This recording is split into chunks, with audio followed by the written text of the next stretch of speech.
Shalom, salam sejahtera bagi Bapak Ibu Saudara-saudara, anak-anak yang dikasihi oleh Tuhan Yesus Kristus. Jumpa kembali bersama saya Pendeta Eka di dalam renungan firman Tuhan pada hari ini, hari Jumat 13 Oktober 2023. Sukacita dan damai sejahtera dari Tuhan Yesus kiranya menyertai hidup kita sekalian. Puji nama Tuhan. Pembacaan firman Tuhan hari ini sampai pada Kisah Para Rasul pasal yang ke-11. Kiranya firman Tuhan memberkati kita sekalian.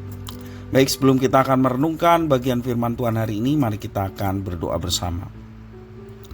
Tuhan Bapa di sorga, di dalam nama Tuhan Yesus, kami mengucapkan syukur atas kasih setia dan pemeliharaan Tuhan dalam hidup kami, juga atas firman Tuhan yang boleh kami baca dan renungkan. Kami siap sedia untuk belajar firman Tuhan, dan Tuhan menolong kami bukan saja untuk memahaminya, serta kami mohon kiranya Tuhan menolong kami untuk dapat menggenapinya. Terima kasih Bapa, demi nama Tuhan Yesus kami berdoa dan berserah diri. Haleluya, amin. Kisah Para Rasul pasal yang ke-11, saya akan bacakan ayat 1-18. Demikian firman Tuhan.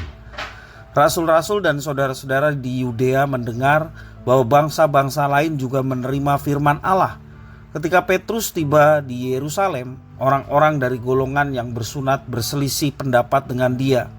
Kata mereka, "Engkau telah masuk ke rumah orang-orang yang tidak bersunat dan makan bersama-sama dengan mereka." Tetapi Petrus menjelaskan segala sesuatu berturut-turut katanya, "Aku sedang berdoa di kota Yope. Tiba-tiba rohku diliputi kuasa ilahi dan aku melihat suatu penglihatan, suatu benda berbentuk kain lebar yang bergantung pada keempat sudutnya diturunkan dari langit sampai di depanku. Aku menatapnya dan di dalamnya aku lihat segala jenis binatang berkaki empat dan binatang liar dan binatang menjalar dan burung-burung. Lalu aku mendengar suara berkata kepadaku, 'Bangunlah, hai Petrus, sembelihlah dan makanlah.'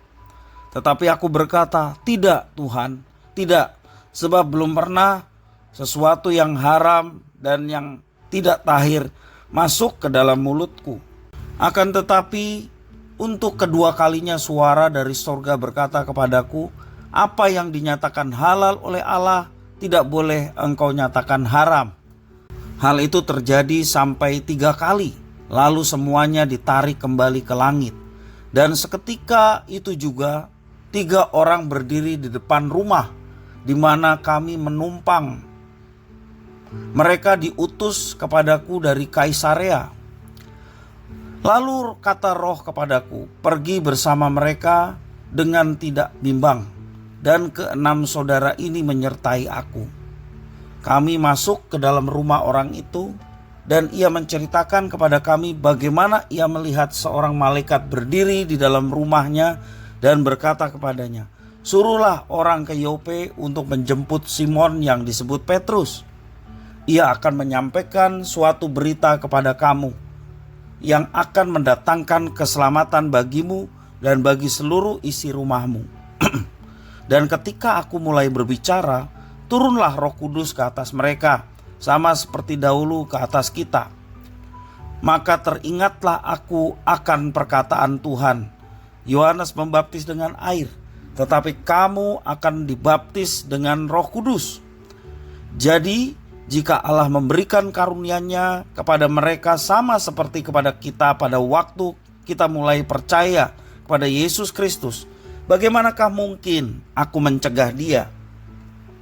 Ketika mereka mendengar hal itu, mereka menjadi tenang, lalu memuliakan Allah katanya. Jadi kepada bangsa-bangsa lain juga Allah mengaruniakan pertobatan yang memimpin kepada hidup. Demikian firman Tuhan. Bapak Ibu saudara-saudara yang dikasihi oleh Tuhan Yesus Kristus, apa yang terjadi di Yope sudah terdengar di Yerusalem. Pada waktu Petrus tiba di Yerusalem, orang-orang percaya yang bersunat berselisih paham dengan dia.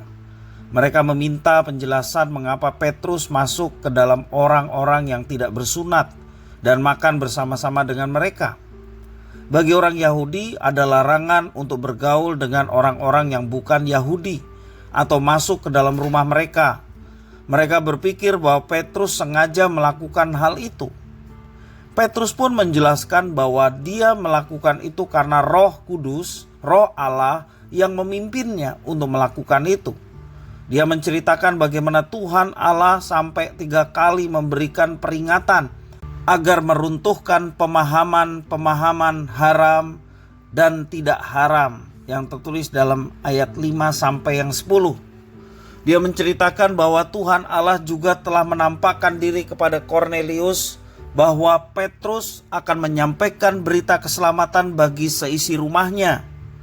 Dia menceritakan bagaimana Roh Kudus turun atas seisi rumah Kornelius ketika dia sedang mengajar, dia sedang berkhotbah di sana.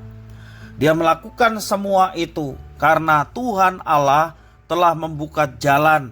Akhirnya mereka memahami bahwa Tuhan Allah telah mengaruniakan keselamatan kepada bangsa-bangsa lain, bangsa-bangsa bukan Yahudi juga. Dan mereka pun menjadi paham, dikatakan kitab suci, pemahaman mereka atas berita yang disampaikan oleh Petrus membuat mereka memuliakan Tuhan Allah. Puji Tuhan. Gereja yang bertumbuh adalah gereja yang berpusat pada Kristus. Gereja yang menyehatkan adalah gereja yang seluruh dinamikanya dikendalikan oleh Kristus, kepala gereja, pusat dari segala sesuatu. Gereja yang diberkati adalah gereja yang mengutamakan Kristus. Gereja yang menyejukkan adalah gereja yang siap berubah menjadi serupa dengan karakter Kristus. Visi gereja kita memiliki kehidupan seperti kehidupan Kristus, memiliki karakter seperti karakter Kristus. Jadi dikatakan firman Tuhan bahwa gereja memiliki kehidupan yang berpusat kepada Kristus, segala sesuatunya Kristosentris atau pusatnya adalah Kristus, maka gereja itu pastilah bertumbuh. Dan kita rindu gereja kita pun bertumbuh, baik iman, kualitas jemaat Tuhan terus bertumbuh ke arah Kristus.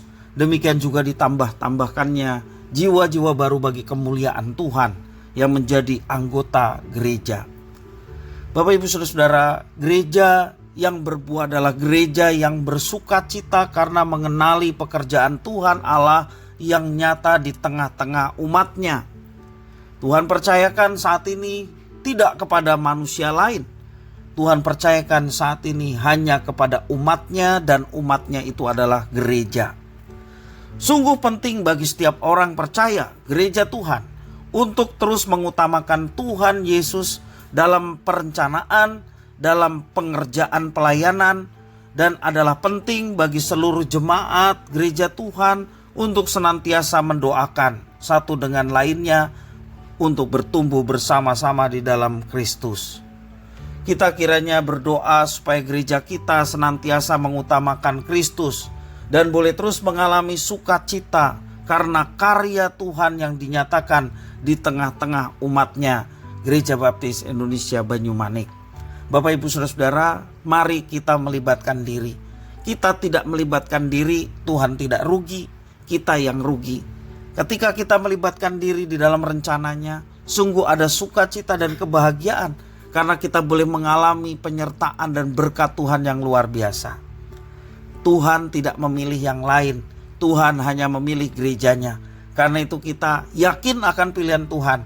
Kerjakanlah apa yang dipercayakan dengan sukacita, maka Tuhan yang akan terus menuntun, menyertai dan memberkati. Kiranya firman Tuhan memberkati kita sekalian. Mari kita berdoa. Terima kasih Tuhan atas firman-Mu.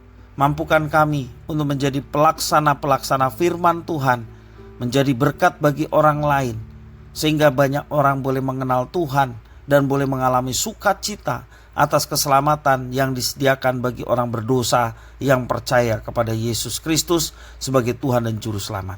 Terima kasih Tuhan, inilah diri kami. Demi nama Tuhan Yesus Kristus kami berdoa. Haleluya. Amin.